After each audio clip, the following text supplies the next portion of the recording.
नमस्कार, मी स्नेहस किचनमध्ये आज आपण साबुदाण्याच्या पापड्या बघणार आहोत। चला तर व्हिडिओला सुरुवात करूया। पावशेर साबुदाणे घेतलेले ते रात्रभर भिजत ठेवले होते। इथे जिरं, मीठ आणि हिरवी मिरची बारीक चिरून घेतलेली आहे। मिरच्यांचं प्रमाण तुम्ही कमी जास्तही करू शकता तुमच्या पद्धतीनुसार। तेलात पाणी तापलेलं आहे, त्यात मीठ टाकलं आणि हिरवी मिरची, त्याच पाण्यात जिरं टाकून घेतलं। भिजवलेले साबुदाणे टाकून घेऊया त्यात। साबुदाण्याच्या पाण्याला तार सुटेपर्यंत हे सगळं शिजवून घ्यायचंय।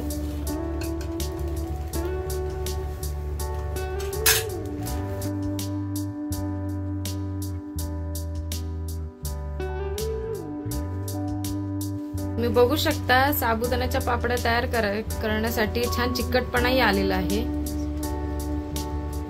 साबुदाण्याच्या पापड्या तयार करण्यासाठी ते प्लास्टिक अंतरलेलं आहे, त्यावर एक एक साबुदाण्याच्या पापड्या टाकून घेऊया।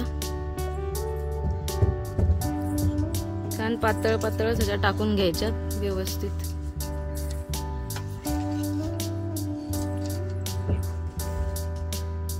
साबुदाण्याच्या सगळ्या पापड्या प्लास्टिकवर टाकून घेतलेल्या आहेत। आता ते 1 ते 2 दिवस छान वाळवून घेऊया।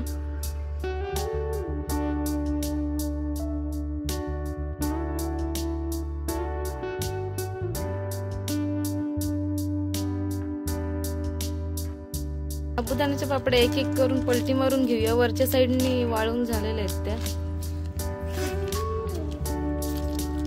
साबुदाण्याच्या पापड्या वाळवून तयार झालेल्या आहेत, आता आपण तळून घेऊया।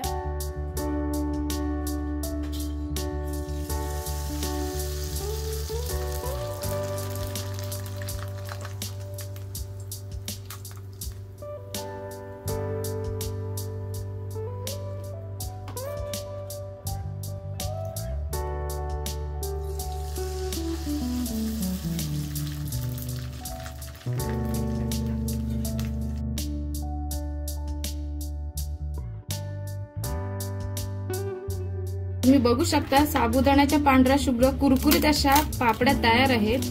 हे तुम्ही नक्की ट्राय करून बघा। आवाज बघू शकता तुम्ही।